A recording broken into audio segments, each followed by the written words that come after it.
ಎಲ್ಲರಿಗೂ ನಮಸ್ಕಾರ. ಹಿರಿಯರು ಹೇಳಿರುವ ನಂಬಿಕೆಗಳು ನಂಬಿದ್ರೆ ನಂಬಿ, ಬಿಟ್ಟರೆ ಬಿಡಿ. ಹಿರಿಯರನ್ನು ನಂಬಿ ಕೆಟ್ಟವರು ಯಾರೂ ಇಲ್ಲ. ಮೊದಲನೇದು, ಸರಿಯಾಗಿ ಶ್ರದ್ಧೆಯಿಂದ ಮನೆಯಲ್ಲಿ ವೈದಿಕ ಮಾಡದೆ ಪಿತೃದೋಷ ನಿವಾರಣೆಗೆ ಪೂಜೆ ಮಾಡಿಸಿದರೂ ಫಲ ಕೊಡುವುದಿಲ್ಲ. ಮನೆ ದೇವರ ಪೂಜೆ ಮಾಡದೆ ಯಾವುದೇ ಜಪ ಹೋಮ ಮಾಡಿಸಿದರೂ ಫಲ ಕೊಡುವುದಿಲ್ಲ. ಮನೆಯ ಹತ್ತಿರ ಯಾವುದಾದರೂ ಮಂತ್ರಿಸಿದ ನಿಂಬೆಹಣ್ಣು ಯಂತ್ರಗಳು ಬಿದ್ದಿದ್ದರೆ ಅದರ ಮೇಲೆ ತುಳಸಿ ನೀರು ಹಾಕಿ.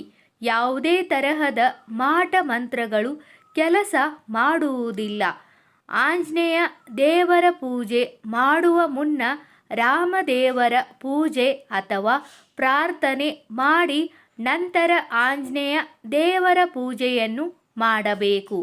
ಯಾವುದಾದರೂ ಶನಿ ದೇವರ ದೇವಾಲಯಕ್ಕೆ ಹೋಗಿ ಬರುವಾಗ ಬೇರೆ ದೇವಾಲಯಕ್ಕೆ ಹೋಗಿ ಮನೆಗೆ ಬಂದರೆ ಪೂರ್ಣ ಶುಭ ಫಲ ಇರುವುದು. ಆಡಂಬರದಿಂದ ತೋರಿಕೆಗೆ ಮಾಡಿದ ಯಾವುದೇ ಪೂಜೆ ಶಾಂತಿ ಫಲ ಕೊಡುವುದಿಲ್ಲ.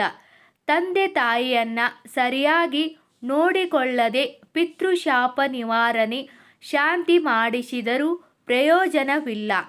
ಗಂಡ ಹೆಂಡತಿ ಹೊತ್ತು ಗೊತ್ತಿಲ್ಲದೆ ಸಂಭೋಗ ಮಾಡಬಾರದು. ಇದರಿಂದ ಮನೆಗೆ ದರಿದ್ರ ಕಾಡುತ್ತದೆ. ದೇವರ ವಿಗ್ರಹಗಳನ್ನು ಗುರುವಾರ ಸೋಮವಾರ ಶುದ್ಧ ಮಾಡಬಹುದು. ಮಂಗಳವಾರ ಶುಕ್ರವಾರ ಬೇಡ. ಸ್ಟೀಲ್ನಿಂದ ತಯಾರಿಸಿದ ಯಾವುದೇ ಪೂಜಾ ದೀಪಗಳು ಸಾಮಗ್ರಿಗಳು ದೇವರ ಮನೆಯಲ್ಲಿ ಬೇಡ. ದೇವರ ಮನೆಯ ಕಸವನ್ನು ಒಂದು ಬಟ್ಟೆಯಿಂದ ಗುಡಿಸಬೇಕು. ಮನೆಯ ಹೊಸ್ತಿಲನ್ನು ಸಹ ಬಟ್ಟೆಯಿಂದ ಒರೆಸಿ. ಪೊರಕೆ ಬೇಡ. ದೇವರ ಪೂಜಾ ಸಮಯದಲ್ಲಿ ಪುರುಷರು ಪಂಚೆ ಶಲ್ಯ ಮತ್ತು ಸ್ತ್ರೀಯರು ಸೀರೆ ಧರಿಸುವುದು ಶುಭ. ಸ್ನಾನ ಮಾಡದೆ ದೇವರ ಮನೆ ಪ್ರವೇಶ ಮಾಡಬಾರದು. ದೇವರ ಮನೆಗೆ ಪ್ರತಿದಿನ ಸ್ನಾನ ಮಾಡಿ ಶುದ್ಧ ವಸ್ತ್ರವನ್ನು ಧರಿಸಿಯೇ ಪ್ರವೇಶಿಸಬೇಕು. ರಾತ್ರಿ ಮಲಗಿದ ವಸ್ತ್ರದಲ್ಲಿ ಅಥವಾ ಅಶುಚಿಯಾದ ವಸ್ತ್ರ ಧರಿಸಿ ಹೋಗಬಾರದು. ಶನಿ ದೇವರು ಕರ್ಮಕಾರಕ, ಯಾರನ್ನೂ ಬಿಡುವುದಿಲ್ಲ. ಸಿಕ್ಕಿದ ಕಡೆ ಸರ್ಪ ಹತ್ಯೆ ಮಾಡೋದು, ಸರ್ಪಗಳ ಹುತ್ತ ಒಡೆದು ಹಾಕುವುದು, ವೃಕ್ಷಗಳ ಛೇದನ ಮಾಡುತ್ತಾ ಇದ್ದರೆ ಯಾವ ಪೂಜೆನೂ ಫಲ ಕೊಡುವುದಿಲ್ಲ. ಸ್ತ್ರೀ ಶಾಪ, ಮಾತೃನಿಂದನೆ ಇದು ನೀವು ಎಷ್ಟು ಶಾಂತಿ ಮಾಡಿಸಿದರೂ ಸಹ ಪೂರ್ಣವಾಗಿ ಹೋಗುವುದಿಲ್ಲ, ಕಾಡುತ್ತಲೇ ಇರುತ್ತೆ.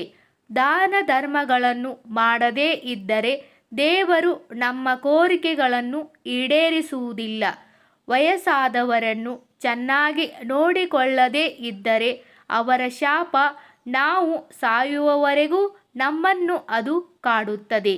ಬೇರೆಯವರಿಗೆ ಅನ್ಯಾಯ ಮಾಡಿದರೆ ಅವರು ದುಃಖದಿಂದ ಹಾಕಿದ ಶಾಪ ಯಾವುದೋ ಒಂದು ರೀತಿಯಲ್ಲಿ ಅದು ನಮ್ಮನ್ನು ಕಾಡುತ್ತದೆ. ಮನೆಯ ಗಂಡು ದೇವರು ಮತ್ತು ಹೆಣ್ಣು ದೇವರನ್ನು ವರ್ಷಕ್ಕೆ ಒಮ್ಮೆಯಾದರೂ ದೇವರ ಗುಡಿಗೆ ಹೋಗಿ ಪೂಜೆ ಮಾಡಿಸಿಕೊಂಡು ಬರಬೇಕು. ತೀರಿ ಹೋದವರಿಗೆ ವರ್ಷಕ್ಕೆ ಒಮ್ಮೆಯಾದರೂ ಎಡೆ ಮಾಡಿ ಪೂಜೆ ಮಾಡಬೇಕು. ಸ್ನೇಹಿತರೆ, ಈ ಮಾಹಿತಿ ನಿಮಗೆ ಇಷ್ಟವಾದಲ್ಲಿ ದಯವಿಟ್ಟು ನಮ್ಮ ಚಾನಲ್ ಸಬ್ಸ್ಕ್ರೈಬ್ ಮಾಡಿ, ವಿಡಿಯೋಗೆ ಲೈಕ್ ಮಾಡಿ, ವಿಡಿಯೋನ ಶೇರ್ ಮಾಡಿ. ಎಲ್ಲರಿಗೂ ಧನ್ಯವಾದಗಳು.